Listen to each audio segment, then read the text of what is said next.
Halo semuanya, di pembahasan kali ini kita akan coba bongkar blueprint dari salah satu tipe kepribadian yang paling logis dan sistematis, yaitu thinking introvert, atau kita singkat aja jadi TI berdasarkan konsep Stephen.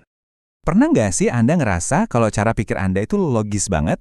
Atau mungkin Anda orang yang super mandiri dan kalau udah ngerjain sesuatu, fokusnya bisa luar biasa? Kalau iya, wah bisa jadi Anda ini seorang T. Yuk kita bedah bareng-bareng apa sih yang bikin tipe kepribadian ini begitu unik? Oke, ini dia agenda kita. Pertama, kita kenalan dulu sama Siti, terus kita lihat mesin di baliknya, lalu 10 sifat khasnya, gimana mereka di dunia nyata, dan yang terakhir, apa sih kunci sukses buat mereka? Sip, kita langsung masuk ke bagian pertama. Kita mulai dari fondasi dasarnya dulu ya, biar paham. Sebenarnya, thinking introvert atau T itu apa sih? Oke, jadi gini, poin utamanya tuh di sini. TI itu salah satu dari 5 mesin kecerdasan. Gampangnya, T yang gede itu mesinnya, yaitu logika. Nah, I kecilnya itu drive atau kemudinya, yang introvert. Artinya apa? Artinya semua proses logikanya itu dinyalain dari dalam diri, terus energinya baru dipancarkan keluar. Sekarang, kita coba intip bagian hardware-nya. Emang ada ya dasar biologis dan fisik yang ngebentuk kepribadian tiap? Oh, ada dong, dan ini menarik banget. Coba deh, bayangin otak kita itu kayak komputer. Nah, sistem operasi utama seorang T itu letaknya di belahan otak kiri, persisnya di lapisan pukih bagian dalam. Anggap aja ini prosesor utama yang ngejalanin semua program logika dan analisis mereka. Coba lihat bedanya di sini. Lapisan putih di otak tai itu, yang di sebelah kiri, teksturnya lebih padat, kayak mesin yang komponennya lebih rapet gitu. Ini artinya energi berpikir mereka itu nyala dari dalam, bukan karena dipicu stimulus dari luar. Jadi mereka itu self-starter banget kalau soal mikir.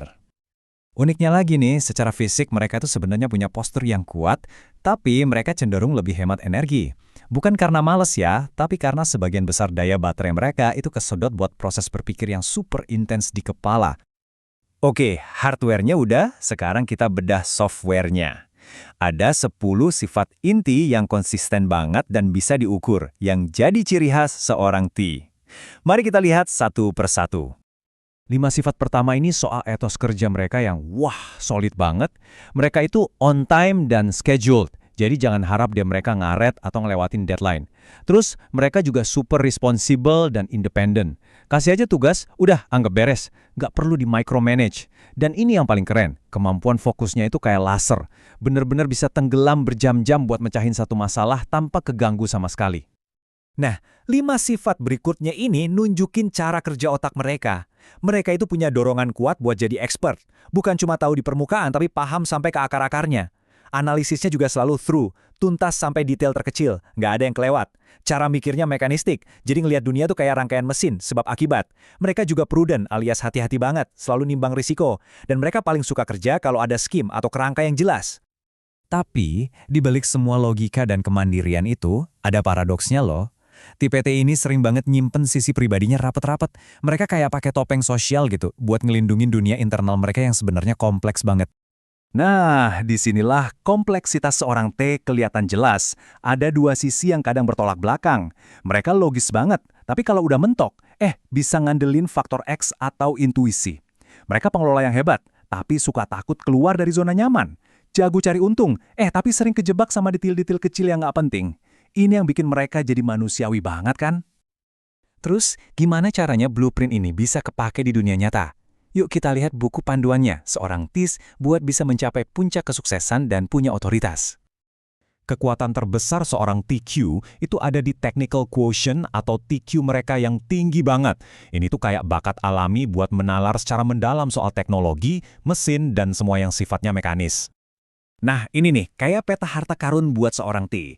Ada 3 langkah. Pertama, mereka harus bangun tapak. Maksudnya apa? Punya markas fisik yang permanen, entah itu kantor atau bengkel. Dari situ baru mereka bisa masuk ke langkah kedua, menekuni kepakaran. Bener-bener jadi ahli di satu bidang. Kalau udah jago, barulah mereka bisa sampai ke tujuan akhir, meraih tahta, alias dapat pengakuan dan otoritas.